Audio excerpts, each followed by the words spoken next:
Rich, today we're going to be talking CrossFit, and we're going to find out, crucially, if you're as good at CrossFit as you say you are. I don't say I'm that good at CrossFit, so we're not going to find out that. And I'm certainly not as good as our guest today, Craig Howard, who won the CrossFit Games in 2013 in his age group of 50 to 54. He's got phenomenal abs for someone in their 60s. I think most people would aspire to having these. We'll probably put it on the caption. Yeah, clickbait for sure.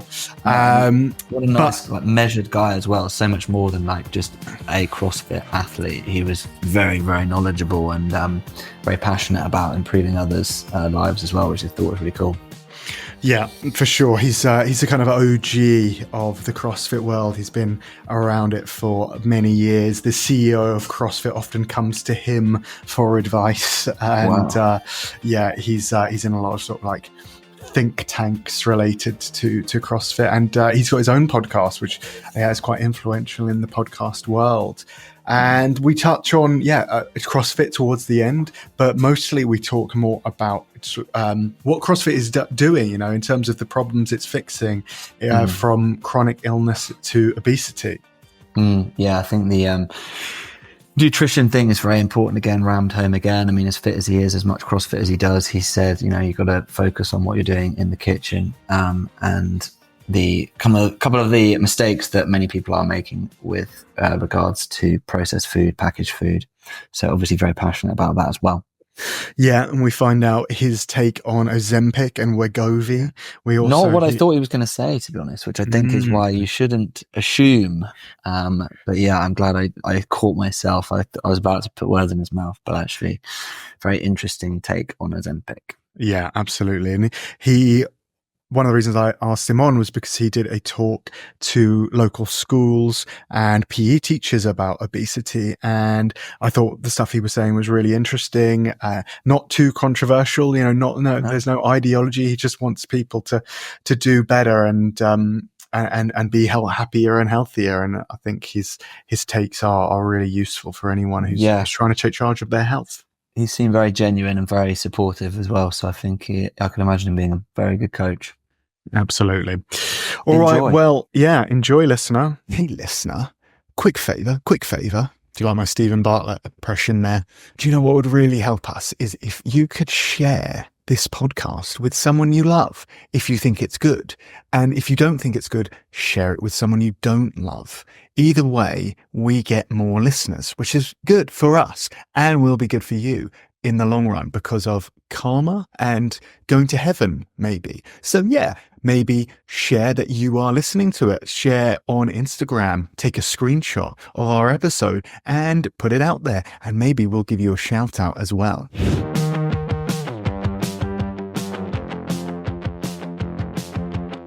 Nice and easy to begin with.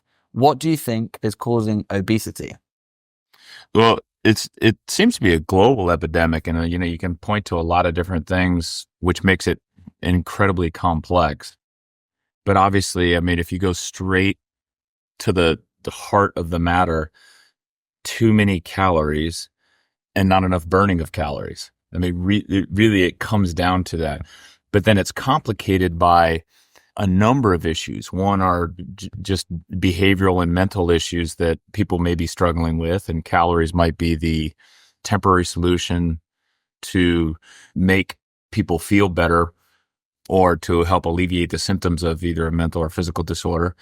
Then the other things are environmental causes. Was it pollution? Is it food additives? Is it pesticides? Is it other chemicals that people may be exposed to? There's been a lot of discussion surrounding plastics in our systems now. And you have all of those complications as well. So it becomes, you take a very simple equation, too many calories in and not enough calories out. And then you be complicated with all of those things. And now it becomes a very complex issue to deal with. So right off the bat, to answer your question, too many calories in, not enough calories out. And it has happened so fast, especially over the last 30 years. There's been a massive acceleration of obesity in this country that it makes it very difficult to unwind it and reverse it. I think it's also complicated. One thing I didn't put in that list of complications was the incredible abundance of calorie dense foods that are readily available everywhere you go. And having that accessibility to food for creatures that in our DNA, we want to make sure we get as many calories in as possible to survive. That's in our ancient history. It makes it extra extraordinarily difficult. And so it's all of those things. And we're simply, for the way I see it, is our gym, Diablo CrossFit, is on the front lines of trying to take it on one person at a time. Yeah, I like how you've given us sort of one answer to that question, but at the same time, there are so many things that we need to address. It is calories in and calories out, but there are so many other aspects to that. I really think plastics, I think is really we're going to be learning more and more about plastics in our food, plastics in our clothes, and how they disrupt everything, endocrine systems and things like that. And people want just one simple thing. It's like, oh, all I have to do is just, I don't know, cut out seed oils and I'll lose all the weight. It's like, well, maybe you have to cut out seed oils and you have to go to the gym and you have to stop the hypercaloric food and you have to do all of these different things. And it's a very complicated answer, but go on, Andy. Is the plastic thing then, that's just because it's messing around with your natural metabolism? That's what plastic's about, to be clear, in the obesity equation. It's in small levels, very small, micro levels. As Richard said, it's an endocrine disruptor, and could be one of the essential kind of trigger mechanisms that may be causing people, one, to eat too much, or two, to store fat instead of the body burning it in its glucose form. So it gets stored at glycogen in the liver, and once our liver stores are full, then it begins to their body stores it as fat. Well, it is possible, it's conceivable that the plastics in our system, or maybe the PFAS or the even glyphosates from pesticides, could be disrupting that cycle and causing calories to skip part of the process and immediately be stored as fat. I mean, those are possibilities, and those are things that people are looking at as possible contributors to the obesity crisis. Yeah. So you spoke to some school children, didn't you? Some local school children about obesity. What did you say to them? And I had an opportunity to go out and speak to PE teachers recently, but I also have spoken to our teen program here and have discussions about it. And that discussion is really centered around it being up to us. In other words, I think people trust the system. They trust, obviously, their parents, and their parents trust the food manufacturers. They trust the restaurants. They trust the government to protect them and make them feel safe. And there's a lot of reasons why we should trust all of those organizations. I grew up trusting the same things. Unfortunately, I don't feel like that's the case anymore. I don't think that it's not that these organizations, the corporations that want to sell us more foods, or the government that's creating legislation to try and prevent these things from being in our foods, and even the school systems that educate our kids on what to eat, what not to eat. I think it's just all become so overwhelming, the amount of data and the amount of foods and the amount of contaminants, all of those things has become so overwhelming that they can't keep up.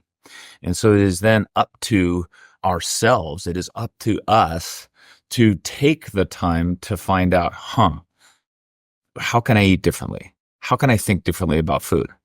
What should I be concerned about? It is drinking water out of a plastic water bottle that's been in my car all day a good idea, and can that affect me in some way? And the education process needs to start early on, and really that's what I did, not to scare kids, but to make them aware that they have a responsibility to themselves and to their future selves to start to do the research themselves. What should I be eating? Is it okay for me to consume carbohydrates only all day long with no protein? And getting them thinking about different ways of eating that can perhaps hold off the obesity for themselves. Did you get the feeling that you were this is a standing start, or is there anything in the curriculum? Because kind of speaking from a UK point of view, I learned nothing about food at school up to the age of 18. Literally not one thing. There is a small amount that is in our school system. And again, it becomes here's the other thing that makes all of this very difficult. It's very controversial. Like somehow we've got, and it actually, I think about it from a perspective, like we have vegans who are really about eating plant-based foods, fresh, natural foods, arguing and debating with the carnivores who want us to eat grass-fed, pasture-raised meats that from animals that consume vegetables. And both of them are correct, meaning you should be eating fresh foods and avoiding all of the nasty stuff that could be disrupting your metabolism or your endocrine system, that causing you to get sicker later in life. So as a result of it being controversial, it makes it difficult for any of the schools to talk about it, because then they get the backlash from the parents and others who say, no, that's not right. I don't want my kid learning that. No, that's not right. I don't want my kid, learning that. It makes it very difficult. So as a result, everybody avoids talking about it. Everybody avoids the discussion. Meanwhile, everybody's getting fatter. They really are. I mean, it really comes down to that. And I think you're right. As I grew up, I had the food pyramid, and the food pyramid was in the United States is directed by or created by the CDC, I think, is the organization, the Center for Disease Control, that publishes that. And maybe the FDA too. I think it's the FDA, yeah, the FDA, the Federal Drug Administration. And that pyramid is flawed in its approach as well. You're giving a predominant weighting to carbohydrates, which of course then you start to look into the conflicts there and why that might be, and you realize that the FDA is, and I've read statistics on this just very recently, is heavily funded by, more than half their budget comes from corporations, the food corporations, who are obviously incentivized to make sure that food pyramid favors the foods that they produce. And so it becomes an education process with kids that's not there now, and really is up to the parents who, like you and me, don't have much information about it. And I happen to be in the health and fitness business, so I research it, I read about it, I consume it all the time. And every time I do, each time I get articles and I send them out weekly in an email, I'm like, holy crap, everybody needs to know this. It's unfortunate, it's become really complex. 200 years ago and 300 years ago, it was so much simpler. Granted, we had a lot of starvation in this world, but it was, you eat meat, you eat fresh food. That was the only thing that was available. There weren't a lot of packaged foods available. You went out and you got chickens and you got a pig. If you're lucky, you were able to get a steer and a cow to provide you dairy products. And that was it. And not surprisingly, obesity wasn't an issue in those times. And then it became, okay, we need to make sure that we can feed large percentages of our population, especially in times of calamity or war. And so the processed foods that stayed on the shelf a lot longer became kind of a savior for a lot of countries. And then of course it became a profit incentive for all of these corporations.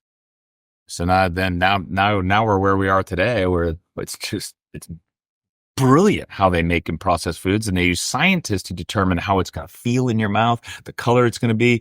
They have marketing experts to design the packaging and the colors of the packaging and the placement in the stores. Lots of money paid to the distributors to make sure that they get perfect product placement. You turn it loose in a capitalistic environment without regulation, and you get what you got today. I can buy frozen pies at Ace Hardware. Ace Hardware in the United States is a big hardware store. And you go through, I was talking to someone the other day about it. I go, I cannot believe that there's literally in the line to check out, there's a little cooler at the end of the line in this gauntlet that they run, where they run all the kids through, by the way, to check out. And there's a pie refrigerator at the end. And they're frozen pies that you take home and you cook yourself. And they look amazing. And one of my members was telling me, she goes, oh yeah. She goes, get those for Thanksgiving. Those pies are so good. in my brain, I'm thinking, that's so wrong. But I was thinking, I might have to try that. That's how brilliant they are. Product placement, design, texture, feel, like all of that. And unfortunately, it's making us it's making us sick is what it is doing. Yeah, for sure. It is so unfair to think like the best minds in the world are behind this packaging, getting paid phenomenal amounts. And it's let's say, you're the mother of two, working two jobs, super stressed out, lack of sleep. She doesn't have the time, the willpower, the resilience to then go and fight against the best minds in marketing and food science in the world. It's just the things are really stacked against people. Worse than that, Richard, too. And that's a great story right there, because that is very common. And the one that I've heard not too long ago was similarly, she's working two jobs, or dad's working a job too, and they come home and there's no food. So what do? They go down to 7-Eleven and they get a frozen pizza and a gallon and a 2-liter bottle of Coke. And they bring that home, and you think that's awful. They shouldn't do that. But then part of me understands, if you've had two kids at home like screaming and hungry, you're like, screw it, man. I know they're gonna love this pizza. I know they're gonna like this Coke. Everything calms down. It resolves an immediate situation, and they don't have time to do food prep. They don't know how to do food prep. You talked about what you learn as a kid about food. Here's what my daughter doesn't know, and it bums me out. My daughter's 21 now, but she's learning how to cook now. At 21, she's learning how to cook. And she never learned to cook because, I was a helicopter parent. My wife and I were helicopter parents, so we did it for her. But in previous generations, 100 years ago, 200 years ago, the children were part of the cooking process. They learned that from their parents. It was passed on through their generation. It wasn't passed on through schools. And now today, with both parents working, they don't have time to food prep. And nor do they have to, if they do have time to food prep, they know how to make shit, but they don't know how to teach their kids how to do it. And so now we have DoorDash and Uber Eats and fast food drive-through to help take care of that situation. And that's not the right solution. No. And the pushback you get at the schools, was there much pushback actually against you saying obesity was a bad thing? Because at my university, it's no, we want body positivity. Being overweight isn't a problem. So it just even addressing the problem itself has become controversial. Yeah, I choose that. It's interesting you say that. No, I didn't get any, but I choose my words very carefully. Very carefully. And typically, you walk into a classroom, you walk into even my teen class, you're going to get some of the kids that are obese. And so you have to be sensitive to that. Again, 30, 40 years ago, you have a PE class, there might be one, maybe no kids at all that were suffering from obesity. But now, even here at a CrossFit gym, and I think about our teen class, I got 2 or 3 kids that are obese and maybe even close to morbidly obese. They're fit, they're getting fit. And that's probably why they're there. And I will tell you that fitness in and of itself is a great first step, but it is not a solution. It is not a long-term solution to the crisis. I tell people, don't expect miracles to happen when you come in here and you start exercising. All of a sudden, you're going to like, oh, hey, look at me. There's a lot that has to go on at home for that to happen. You guys know the saying, abs are made in the kitchen. Well, obesity is reversed in the kitchen.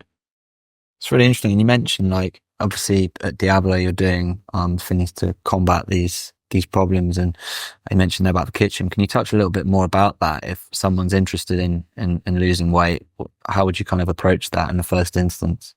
Yeah, that's a very good question. And we do it a little bit differently and maybe a little bit unexpected for some gym owners. We outsource nutrition. I've had nutrition coaches in the past, and fully trained, experienced nutrition coaches on staff that were coaching fitness classes and then also doing nutrition coaching for my members. And what we found is that we weren't having good success with that. Adherence to nutrition coaching is very difficult. And I have a lot of thoughts on it, but my primary concern was is if I tied those two together, and everybody says, if you open a CrossFit gym, you should also have nutrition coaching at your gym. And I'm on the other side of that. I said, no, I don't. Have the nutrition coaching be remote or away. A couple of reasons why. If they're doing it here at the gym, they have to see their nutrition coach often. And if they are struggling with their adherence to something, they feel guilty and then they stop coming in. So what I've essentially done is I've linked two habits together. I had a member come in that was about 3-4 years ago, and she confessed to me at about like a month in. She goes, I need to let you know something. I go, what's that? She goes, and she was French. And she goes, I smoke. And I go, you smoke a lot? She goes, no, I smoke like a half pack to a pack a day. And I said, okay. She goes, should I quit smoking? And I said, no, keep coming here. And then at some point in time, you're going to want to quit smoking. What I didn't want her to do was try and quit smoking and try and do fitness at the same time, because she could, but as soon as she started smoking again, she's like, oh, this shit's not working. So she loses both habits. I didn't want to tie the two habits together. I don't want to stack habits. I want a one habit. You come here, keep coming here long enough, and you do a couple Metcons. Richard knows this. You do a couple Metcons where you're hacking up shit afterwards. You're like, I've got to quit smoking. You'll come to that conclusion. And it's the same thing I find with nutrition here. People go to me, how do I get better? How do I get faster? How do I run faster? The best one is like, how can I do pull-ups? And what I tell them is I go, when people are weightlifting, learning to weightlift, one of the things they try and do is they try to go too heavy too fast. And then their technique goes, and they have terrible technique. So I tell them, you got to take some weight off the bar. Same thing with gymnastics. You got to take some weight off the bar. And the only way to take weight off the bar is to change your nutrition. And you're going to have to do that yourself. And so I don't like to link the two together. And what I do like people to do is to do it remotely. I remember we did a Spartan race when I had a group of my members in the car, and there was a woman in the car, and she was doing Stronger You, which is this remote online nutrition coaching. And I said, how come, Carolyn, how come you're using the Stronger You? It seemed like several of our members are using Stronger You. Instead of going to Jennifer Ismar in my gym, who's a manager gym, and she's a precision nutrition coach. She's a great nutrition coach. And she goes, well, because I don't want to run into her in the fucking grocery store. And I thought about that for a second. I'm like, what?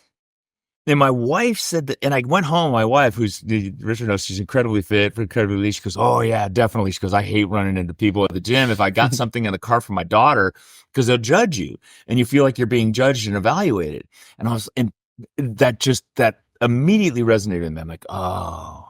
And not only that, she goes, I don't want her to see pictures of me like in my underwear. She goes, I can send it to my remote coach somewhere where I don't even know where that person is. I'll send pictures of my before and after pictures. I don't have any problem doing it, but I'm not going to do that here. And that really resonated with me. So from then on, we partnered with online coaches, and we refer nutrition coaching out, and we let our members build that relationship.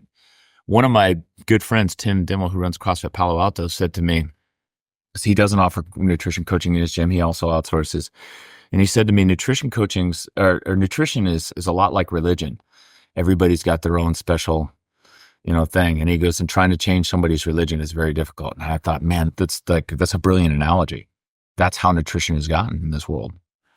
Yeah, people have really latched onto nutrition dogmas in some ways to their detriment. Right. And I like how you separated the habits. Like, I think there's that idea from BJ Fogg and Tiny Habits, like you should stack habits together and you're more likely to do them. But what the key is, stack a habit onto a habit that you've already got. Don't try and implement two habits at once. So there's a study, the statistic is 80% of people who fail to stick to multiple new habits, and you need at least 21 days to integrate a habit before adding on that second one. So for people who come into CrossFit, they should just focus on coming into CrossFit. Then after a month or two of getting that habit dialed in, then they go into nutrition. So I think that's very clever. Well done, Craig.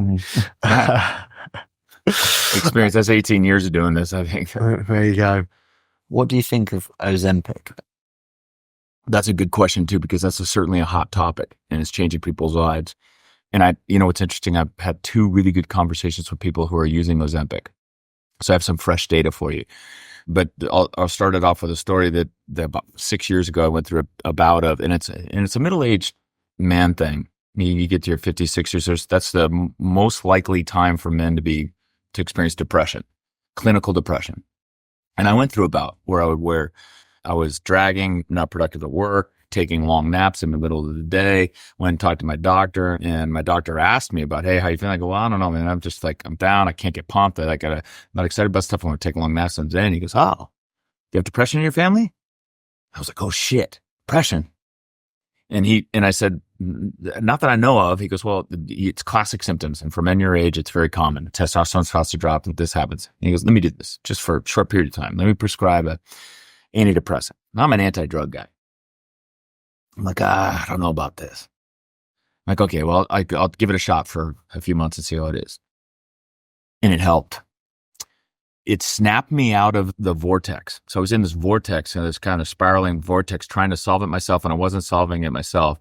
And it was able to snap me out of the vortex. And then I weaned myself off and put that in my past. And now I recognize the symptoms early on. I know what they are, and I know how to remedy them myself. I'd look at Ozempic the same way, with the incredible quantities of readily available, unbelievably tasting foods that are available out there. And the known fact that many folks that are suffering from obesity have almost addictive-like symptoms. I think Ozempic can be a great intervention drug, short-term intervention drug, where it snaps, it breaks them out of that vortex that they're falling into. And that they finally just give in, and then it's all about body positivity and look at me, and putting it out there, and then finally to depression and everything else that goes in, illness, and then of course the chronic illnesses that come along with it. So now you got Ozempic that comes in, intervenes, and basically takes away the hunger element. I was at a party for one of my members I forget what it was for, someone's birthday, I think, big party. And one of the girls there who looked fantastic told me, she goes, yeah, I've been on Ozempic she goes, I've lost like 80 pounds over the last 10 months. I'm like, holy crap, that's amazing. She goes, yeah, she goes, I took Ozempic. And I said, what about the muscle loss? She goes, yeah, there is. She goes, but I've been working out. She goes, I exercise, I walk, I do all of these things. I said, that's perfect. She goes, yeah. And she goes, and I've been off now for about 3 weeks. And she goes, and I feel fine. And that to me was like, okay, that worked. That's brilliant. That got her out of the cycle. Now she's going. We got another member in here too, and I'm going to have her on my podcast. And Richard, I'll give you her name, and then you can maybe connect with her too, because it's a fascinating story too. She's morbidly obese, and she's Black, and she comes from a community that supports body positivity. And she's been on for, I think, 8 months now, and she has lost almost 100 pounds, and she looks phenomenal. She's here. She's positive. She's working out. We saw her running the other day. I was in the front room, and me and a couple of the coaches saw her run. We're like, holy crap, look at her run now. Like, she was literally running in the workout versus 3-4 months ago where she had to walk or ride the bike instead. And she can't wait to tell me about her experience with it. And again, for her, she's very educated. So she's doing the research. She knows what the issues are surrounding it, different versions of it. There's the actual GLP-1, and then there's the compounds. She says she's using a compound, and it's not quite as expensive, which is essentially basically like a generic version of it. But I look at her and I go, okay, that's working. That's great, because that's what it should do. Because I can't imagine, if you've been, obesity takes many years, 10, 20, 30 years in some cases, where people have been putting on weight, trying to instantly stop that and reverse that with nutrition changes, and then being exposed, and then being the outcast among your social group. Like, that's tough. Here's an interesting point. Sorry to ramble, guys. Tell me to shut up if I talk too much. Here's a really fascinating part of that story that like stuck with me. And I talked to other coaches about it afterwards. I was like, holy crap, I forgot about this. She said, yeah, she goes, my friends are telling me that I've lost too much weight. Now I look at her now, and she's still probably she's probably 30, 40 pounds still overweight. And she goes, my friends are telling me to stop, that I need to stop losing weight. They like me the way I am. And she goes, but I'm not. She goes, I keep coming here because look at these people. And I thought, man, that's just like the social pressure. And then I thought about why her friends are telling her that. And why her friends are likely telling her that is because she, through her efforts, are making them feel uncomfortable about themselves. That's highly likely. And can you imagine fighting that battle on top of everything else? Like all of your friends and your family want you to be obese.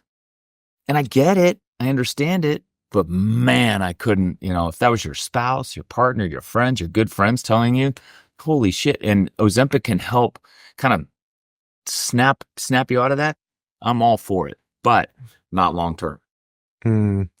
Yeah, that is such a common challenge that people have to face whenever they're changing anything, whether it's their obesity, whether they're healing from childhood trauma. There are always people who want to sort of bring you back into the bucket. There's that lobster analogy, when they catch lobsters in a net. If one of them tries to climb out of the net, the other lobsters will pull it back in, so it stops getting free. And I think that's a great analogy. Yeah.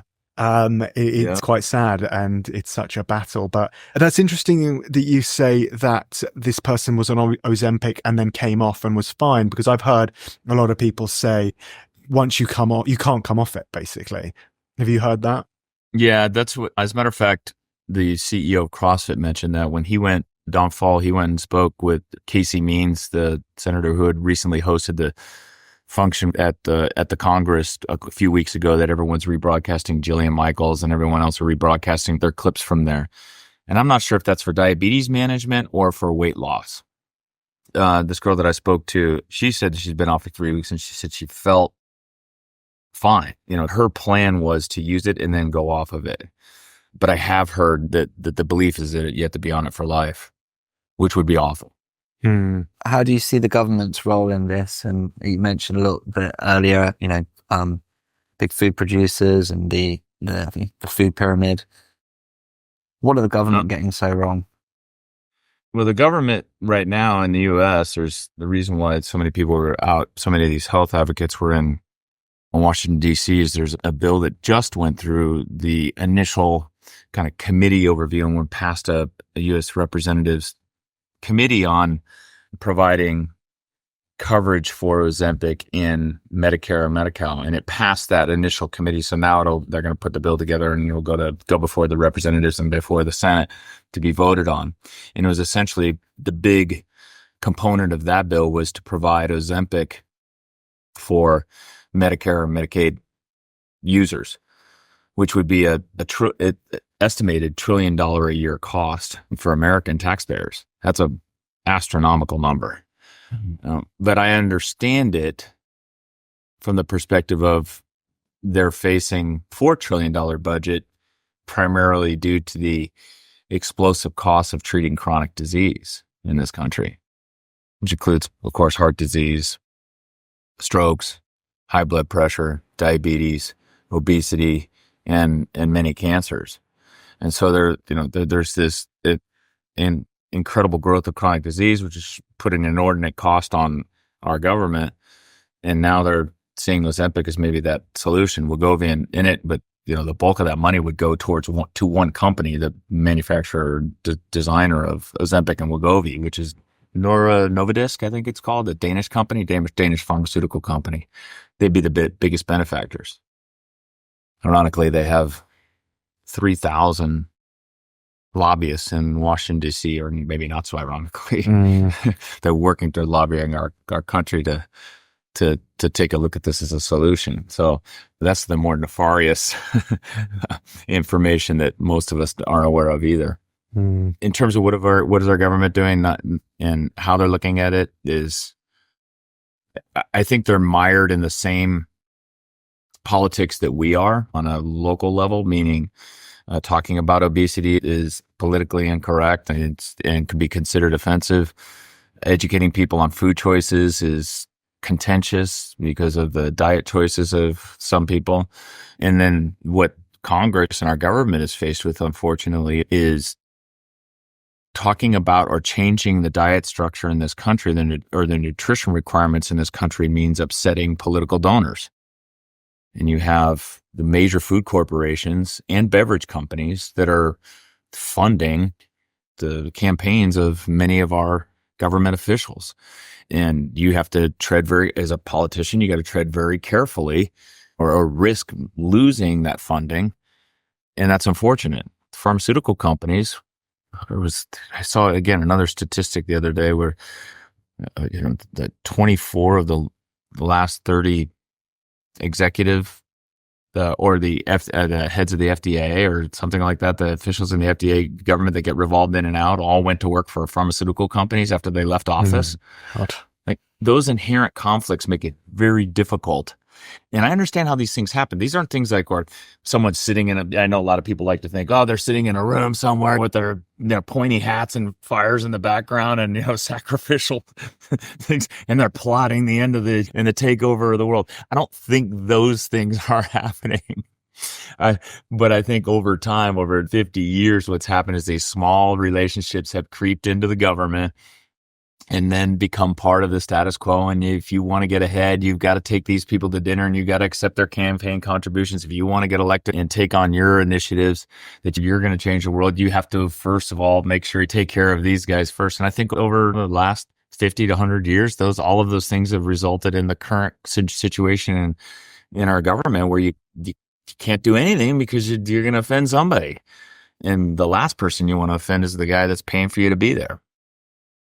Yeah, absolutely. I agree. Yeah, I don't think there's it's much easier or nicer to think there are some global cabal of hyper-intelligent reptiles who can figure all these things out. But actually, it's just chance. It's just capitalism. It's just human nature. And that's a lot more scary to think of, I think, because it's so much more chaotic.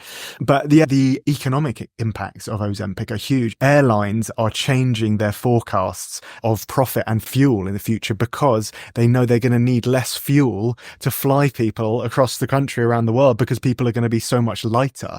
And ring manufacturers are changing all of their forecasts because they know they're going to need less gold because people's fingers are going to slim down. It's really going to change the economy. Right. But yeah, it's fascinating stuff. But changing gears over to CrossFit, which is what you really do, is run a very successful CrossFit gym, and you're very well known in the CrossFit industry. I was down in San Diego and I told people I was at your gym, and people know you. He's kind of a big deal, Andy. He's very much like Ron Burgundy. But what are your thoughts on the future of CrossFit? There was exponential growth for many years, gyms opening up all over the place, but now there seems to be a lot more challenges. So what do you think is going to happen? It's every 2 years, something extreme seems to happen to the organization at the top level, and where I've kind of gotten used to it. The methodology itself is just brilliantly effective, and it's so simple, and the prescription so easy. And Greg Glassman, the founder that created the methodology, is an extremely smart guy. He's the son of a rocket scientist and engineer, and is a studied professional himself, and came up with, the first thing he did was define fitness, right? People weren't, if you looked it up in the dictionary 30 years ago, it was that fitness was the state of being fit. He said, well, it would be good to, if we're shooting for something, we're shooting for fitness, we should be able to define what we're shooting for. And he said, look, worked it out very simply just by studying and researching and coming up with a practical way to explain it in really easy to understand terms. It's increased work capacity. So your ability to do more. And he said he added across broad time and multiple domains. So in other words, yes, a triathlete or a marathon runner is fit, but at the end of the race, they probably couldn't deadlift their body weight. They're not strong across different domains. And so being able to run a marathon and deadlifting your body weight might make you more fit. And then, of course, being able to do skills like gymnastic skills, in other words, being able to control your body, having balance, agility, and flexibility, those things are also included in fitness. So it's increased work capacity across broad time and multiple domains. Very simple. Started there. And then he determined through basically years of running classes and teaching individuals, the best way to get there is to do functional movements, stuff you do in everyday life, and constantly change it often, almost daily. And that way your struggles to adapt, it makes really good sense. Kind of changing the adaptation makes your body adapt overall quicker. So it's constantly varied, and then it's done at high intensity. You put a little bit of intensity in it, and similar to our ancestors, you had to run away from shit that was trying to kill you, or run after stuff that you wanted to kill so you could eat. Adding those components in made you fit really fast. It made you able to do more work across broad time and multiple domains. For a really simple concept. Adapted really fast, especially post 9/11, because it was very popular. CrossFit became very popular in the military community, military, police, fire community. And so those were the fastest adapters and essentially the tip of the spear for CrossFit. And everybody looked to them and said, oh shit, well, if that's what they're doing, then I'm going to do that too. So it grew rapidly. And he trained coaches in it, offered training certifications that people were gobbling up so that they could teach it themselves. And then shortly afterwards, people came to them and said, hey, we want to affiliate. We want to have this name on our doorstep. I said, okay, pay an affiliation fee and get your certification with us and teach CrossFit. That's all you have to do. And so the barrier to entry was really low. So it allowed it to grow really fast. And he had a blog, and that's all it was a blog with a message board. And it exploded. And so and shortly after that, because the workouts are measurable, observable, and repeatable, so I could do a workout here, Fran, which is thrusters and pull-ups, and someone in the United Kingdom can do it as well. And we can compare our scores because we're doing exactly the same thing. We're squatting to a certain depth, we're using the same weight, and we're doing pull-ups the same way. So because it's measurable, observable, and repeatable, they could have competitions. And which led to the CrossFit Games eventually, where they crowned, quote, the fittest on earth. And they say it's the fittest on earth because they can do more across broad time and multiple domains. It all kind of came together really nicely. And it was easy to host the competitions. You had judges. So it exploded. So from, I would say 2010 really to 2018, there were literally thousands of affiliates opened around the world. CrossFit was doing tons of certifications. With that explosive growth came also the antagonists out there and within the fitness community that felt threatened by it. And so they started to attack it. CrossFit's dangerous, those types of things. It's, you see more people in there, but their chiropractor doctor's office than you do in the gyms. All of that stuff started coming. It was basically anytime you have success, no matter whether it's Elon Musk or Greg Glassman, you're going to get detractors that are going to try and slow your growth or maybe take some of your market share. And a lot of that happened with CrossFit. But here's the other thing. A lot of the people that opened these affiliates were passionate CrossFitters and coaches. And they opened businesses without a real fundamental understanding of running a business, running a small business especially. And the first few years are great. Members come in, you're paying your bills, it's awesome. And then your landlord says, hey, you know what, we're going to raise rents by $1,000 a month next year. What are you going to do? You're in or you out? Or in my case, the city comes in and says, hey, you're not allowed to be here because this area, this light industrial area where there is tons of vacancies and no one gives a shit that you're there, is not zoned to have a fitness studio in it. So you have to leave. And you get those types of challenges that come up, or you get a customer that gets hurt and it says, you know what, I'm going to sue you. All of those things are new to people that started these businesses, and they become overwhelming. And then all of a sudden you're managing coaches and the coach doesn't show up for a 5 a.m. class, or you piss them off and they quit. Or what we had for a number of years from 2016 to 2018 is the coaches would leave and they'd go open up the CrossFit of their own a mile away and they'd take half your customers with them. Those types of things made it incredibly challenging for these thousands of affiliates that opened up. The normal tenure for an average small business owner is, they say, like 4 to 6 years. 4 to 6 years is what an average business owner will go. And then they finally, they go back into the workforce or they move on to something else, because opening a small business is very challenging. All of the same reasons. You're in it 24/7 and there's always something. And so you have thousands of CrossFit gyms, 14,000 to be exact, that opened up around the world over that period of time. And now we're in 2024. And we had a pandemic that took out a lot of these businesses.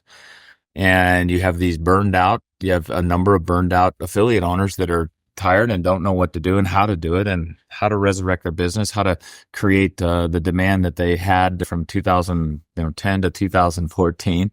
And so they opt out. Costs have risen, rents have risen, the cost of equipment now is higher. All of those things, it makes it very challenging. And then CrossFit itself, the new owners of CrossFit said, hey, to participate and to be affiliated, it's going to cost you more money. When I started back in the day, in 2007 or 2006 is when we first affiliated, it was $500 a year. Now it's $4,000 a year. And that's a big number. That's a number that where you get that bill and you're like, oh shit. When you rationalize it from the point of view of that's 2 members a year, it's not that big a deal. But if you're going month to month on all your bills or your margins are really low and all of a sudden you didn't plan for it, you get a $4,000 bill. You're like, oh man. And so what we're getting now is, I think, normal attrition within the CrossFit community. I'm not sure exactly how many affiliates there are, but if I had to guess, I'd probably say it's not as high as 14,000. But they've installed a new management team. They've got private equity is the ownership. That, of course, upset a lot of affiliate owners as well. They're concerned about the big corporate influence. The reality is the management team that is there and in place is keenly interested in the success of the affiliates. They have to be. We're the primary source of revenue, but we're also the indoctrination centers for the CrossFit methodology. We bring people in, we teach them CrossFit methodology. Those people want to go become coaches. They sign up and get their certifications in the CrossFit training system. That generates revenue. They go and they're the ones that become future CrossFit affiliate owners. And that results in more affiliation fees for CrossFit. We also create the athletes that go to the CrossFit games that generates millions of dollars of revenue every year.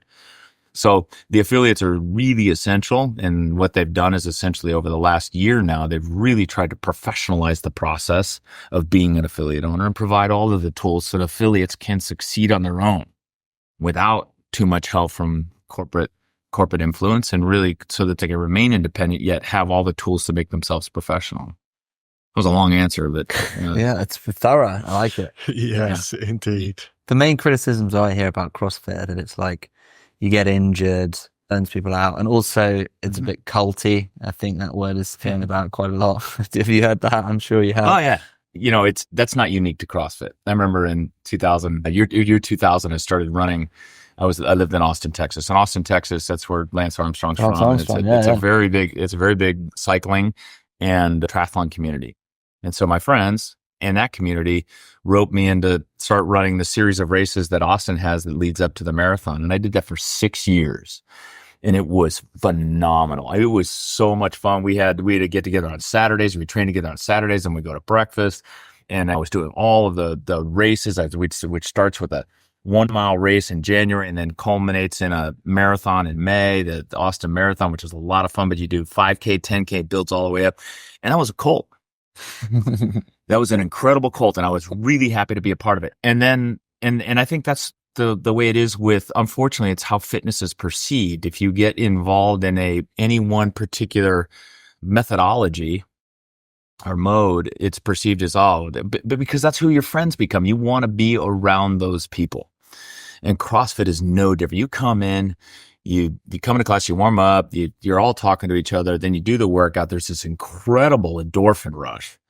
Now, Richard can attest to that, I'm sure. You get this incredible endorphin rush after doing something that intense for a short period of time. And everybody's high-fiving each other. You go walk outside, you feel good, you get in your car, you drive it home, you're pumped, then you're instantly online and you're putting pictures of yourself, or you're putting your workout results on there. All of it becomes very intoxicating. But the beauty is that you're in a supportive community. These become your new friends. And so the answer, is it a cult? Hell yeah, it's a cult. That's what, if you define a cult, but it's the kind of cult that people need to be in.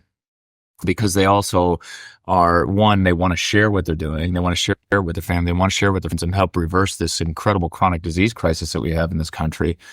And then hopefully pass it on to a generation of people that are interested in taking care of themselves. What it's unlocked for me is a passion for learning about all of the things that influence our health.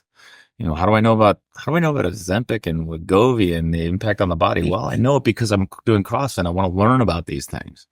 How do I know about the amazing breathing techniques for, improving your mental health, not only physical health, but mental health? Well, it's because I'm in CrossFit. I freaking want to learn more about how do I improve my body and my health. So it's easy to understand how people perceive it as a cult. But regarding the injury stuff, yeah, we have injuries here in our gym. There's a lot of CrossFit affiliates that CrossFit needs to do more to tell people that you're not going to get injured. And I'm like,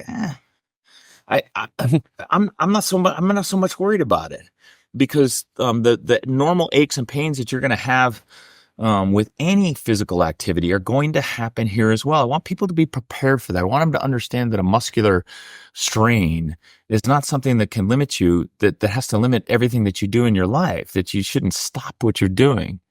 I had a member walk in the other day, and I gave her crap because she came in a boot, and she's in our morning class, she's in her 9 a.m. class.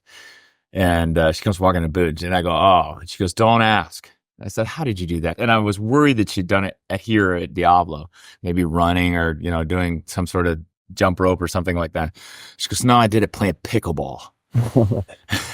And I'm like, oh man. I said, well, I'm glad to see you here because we can scale and adjust, which is what by the way, if anybody's listening. And I told her, I said, ask your coach because your coach will give you a substitution. Obviously, you're not going to run. Obviously, you're not going to jump rope, but we are going to keep you moving so that you can heal faster and you can learn to make yourself better athlete so that it doesn't happen in the future. I also told her, I said, I really appreciate the effort that you put out in your pickleball that caused you to get an injury. I said, I wish you would put that type of effort into your CrossFit workouts. She told me, she goes, okay, there's another statement you've made that makes me want to cancel my membership. She was very funny about it. But it's true, is we do things with passion, no matter what it is, whether it's kayaking, whether it's pickleball, whether it's CrossFit, it doesn't matter.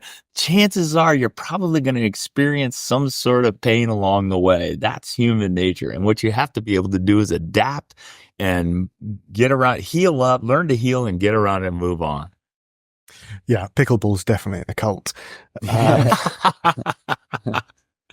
Yes. But it's also like, is that such a problem? I mean, you look at professional sports, what fans will do for Manchester United or the 49ers, that is very cultish behavior. And that's just an accepted part of society. Yes.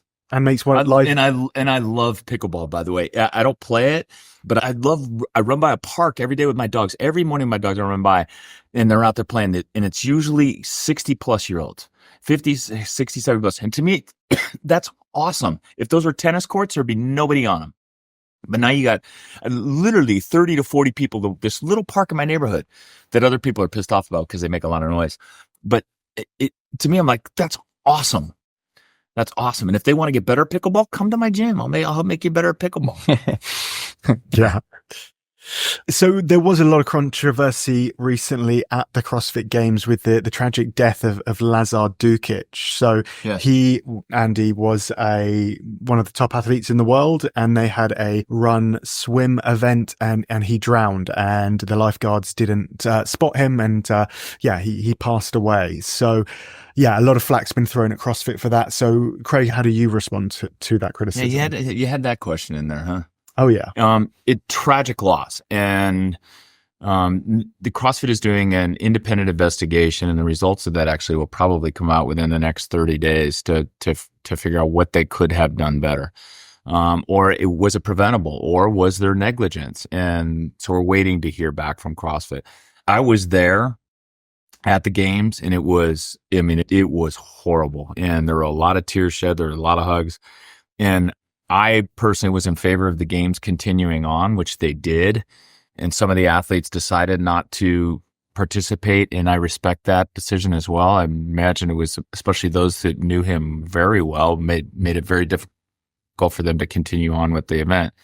I have a bigger picture perspective that the sport must go on. I also take it from a personal perspective. In other words, if I was in an event and something happened to me, I would want the event to continue. But that's my own personal, and maybe that's selfish, but that's my own personal perspective. I just don't like to put an obligation of myself on other people. And in this case, the games decided to go on, which allowed the other athletes whose livelihoods depend upon it, the sport, to continue and to participate and to earn that money. It also allowed all the vendors who were coming for the weekend and really depend upon the games as a large percentage of their income. It allowed them to participate and continue to earn their incomes, to continue their livelihood so that they wouldn't be negatively impacted or too severely impacted. It also allowed all of the people that work at the venue, and there are hundreds, if not thousands, of people that are coming there to be there and employed by the games, and not only that, but by the Dickies Arena, which is where this is held, allowed all of those people to continue to do their jobs. It allowed Dickies Arena to continue to earn the money that they were entitled to. It allowed the sponsors to continue and showed the sponsors that the sport can thrive and can survive a tragedy like this.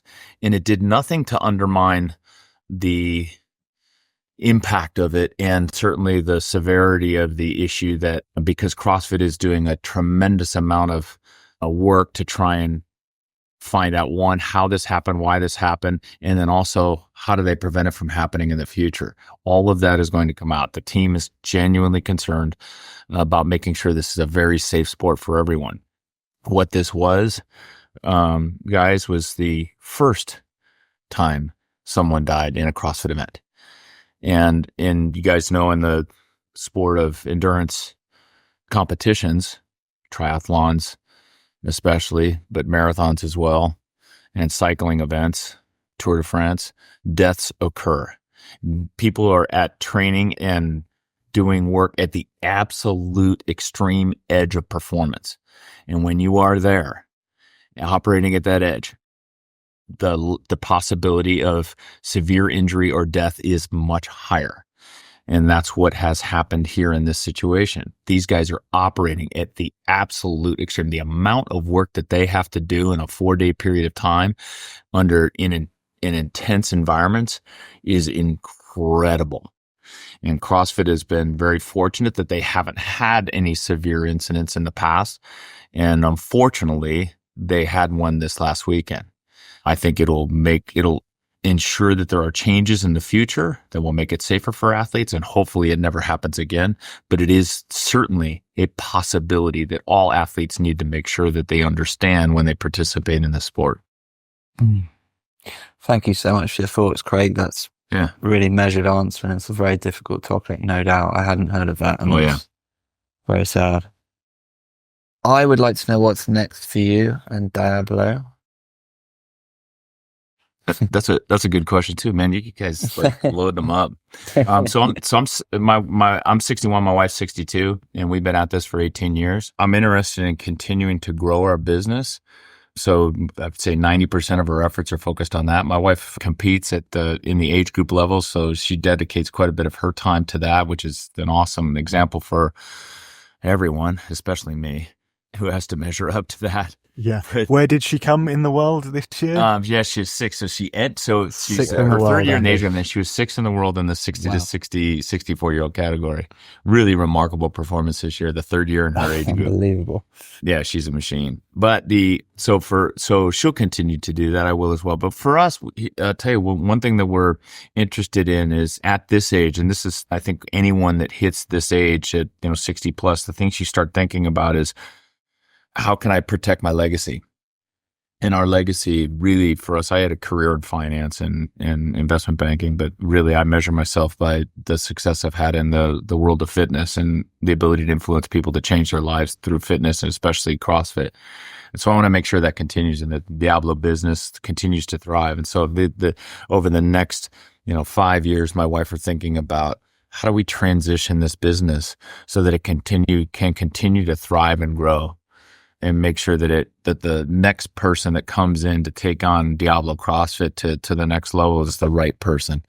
The other things that we're focusing on too, a big part of what we're doing is making sure that, because this is a challenge for a lot of affiliate owners, by the way, coming back to the affiliate question, is how do I make sure that I can give my coaches and CrossFit coaches in general the opportunity to earn a very comfortable living wage to do what we're doing here? And that's a challenging thing, is the coaches are often not well paid. And so we're working on a number of different things to help generate more income for our coaches so that they could come, work out, and coach and make our members better, but at the same time be able to have a family and have insurance and have a long-term retirement plan and be able to afford a house. And in the Bay Area, that's a difficult thing. But we're making some real headway with private coaching here at Diablo, and with our new initiative, which is small group training. So small group training is becoming very prevalent within the fitness world, and we're having some success with that as well, where people pay more for their membership at a gym, but what they get is a reserved class time with a small group of people, usually 2 to 4 people, with the same coach doing programming that is customized for them. And there seems to be, and it's a trend within the industry, but there seems to be a real appetite for that right now, especially with an aging population facing the wall of chronic disease. People are interested. They don't necessarily want to be in a large group class with 20 other people that makes them feel a little bit uncomfortable. Hey, I can come. I know that I can come Monday, Wednesday, Friday at 11 a.m. I'm always going to get the same coach who knows who I am and knows what injuries I have and everything else that I have, so they can customize it and give me custom programming.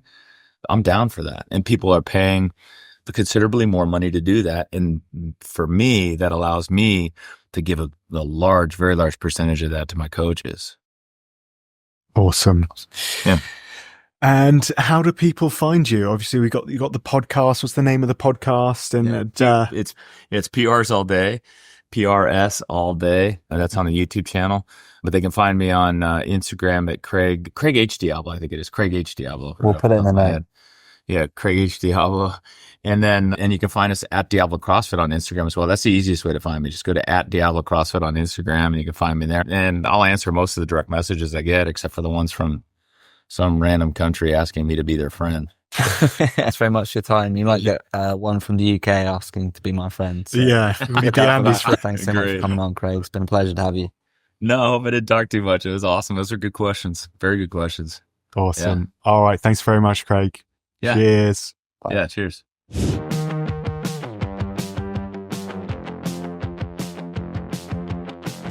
Firstly, we're going to have to see his birth certificate because I don't believe for a second that he's 61. And he works out like a 41-year-old.